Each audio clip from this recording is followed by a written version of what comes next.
Chapter 19. I don't play with dolls, she repeated, loudly this time, too loudly for so small a space, in case they hadn't heard. The man doll nodded his smiling face. Then we must be remarkably alike, he said. I don't play with dolls. Every morning, in fact, the first thing I do is not play with dolls. Sometimes late into the day as well, he added, although by evening I am busy not doing other things. Playing the violin, for instance, or shining shoes. Do you also not play the violin? Maggie looked from one doll to the other as they sat in their little chairs. What are you? She whispered. Not what, the man doll. How? Replied. How, you're supposed to say. How are you? No, I mean what? Who? Who are you? The man doll rose. I am Timothy John, he said. Stiffly he bent from the waist, forming a right angle at the same time offering Maggie his hand. And this is Miss Christabel. She is my wife. That's not what I mean, Maggie answered, ignoring the hand. I mean, what are you doing here? Doing here? But just a moment ago you were interested in what we weren't doing here. I must think. Well, Miss Christabel is collecting teacup splinters in her shoe, for one, and I am offering you my hand. But not to keep, mind you. I would like it back when you are through shaking it. But how come you look like that? Like what? Like that. You know, like whatever it is you're made of. China or something. That seems a strange question. Most people look like what they're made of. You do yourself. He continued to lean forward with his hand extended, and Maggie held her place at the window. Timothy John is waiting to shake your hand, the woman doll urged, but Maggie turned away. Outside, far, far below, two dark figures, as small as crows, were picking their way across the snowy walk toward the house. Aunt Lillian and Aunt Harriet were returning from wherever they had gone, and in a moment they would be inside. Funny to think of them down there, doing all their usual things, dusting and riding and gliding about on their silent wheels, while all the time she was up here, in this crazy place, in a secret room they knew nothing about, with two creatures they had never seen. A secret room. She turned back to study once more the little chairs and table and the kettle on the stove. It was like a house, almost, like the make-believe house she had laid out with sticks on the grass under the birches, except this one had real furniture in it, and how do you do? The male doll said now, his hand still reaching out toward her. And people, sort of. A little house with furniture and people. She stared at the doll hand with its unseparated fingers and pink oval nails. What would it feel like, she wondered?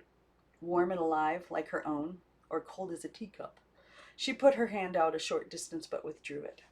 It was just a doll's hand, after all. It was stupid to shake hands with a doll. The two aunts were no longer on the front walk. Only their footprints, like a caravan of insects, patterned the snow, and from somewhere she heard the muffled sound of a door slamming shut.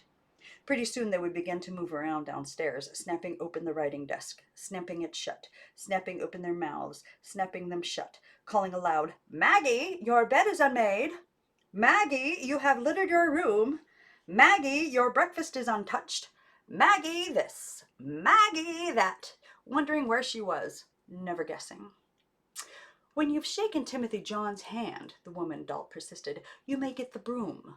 Maggie turned her eyes back to the little room, to the little house with people, with a mother and a father, sort of, and a dog, and 3 places at the table, one for her. She could be the little girl. The teacup is still at my foot, the woman doll added. The man doll peered under the table. Luckily, he said, there are still a great many places where the teacup is not. Yes, but my foot doesn't happen to be in any of them. Maggie took a deep breath and leaned down. Slowly, she put her arm out, drew it in, and put it out again, and in a quick instant closed her fingers around the small china hand. It was cold and smooth as a stone, and she pulled back as though she had touched a hot coal. Well, the woman doll exclaimed with a sigh that came, like the words she spoke, from somewhere inside her head. Now you belong. How very nice. Just sweep up the china bits and we can have our tea. No, I don't, Maggie said. I don't belong to anything.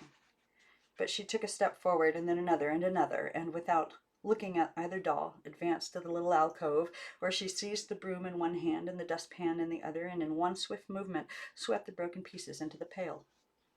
"Ah," said Miss Christabel, "now there's a place for my foot to rest. Wasn't that nicely done, Timothy John? Now choose your cup." And Maggie, still not looking at either doll, examined the stack of cups until she found one with the same cluster of flowers that decorated the saucer at her place on the table. "It has a crack," she said, thrusting it in front of the woman doll's face. Miss Christabel leaned over to peer at it. "So it does," she agreed, "and a nice one, too, like a little vine. Now bring the kettle, and mind your fingers. It will be hot." Maggie pressed her palm against the side of the kettle on the stove. "It's cold," she said, "cold as ice.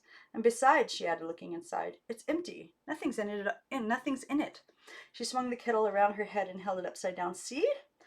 "Look out," both dolls cried at once. "You'll spill." And Maggie jumped back, but nothing came out of the spout at all. "Bring it to the table," Timothy John said, "and hold it right side up. The water will stay inside better that way." "There isn't any water," Maggie said, but she carried it right side up anyway and dropped it on the table. The teapot was empty too, she noticed. And so were the sugar bowl and the creamer.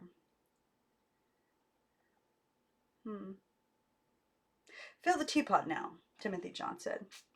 She remembered a myth or a fairy tale about an empty pitcher that poured wine or something every time it was tipped over a bowl. Maybe this kettle was magic like that.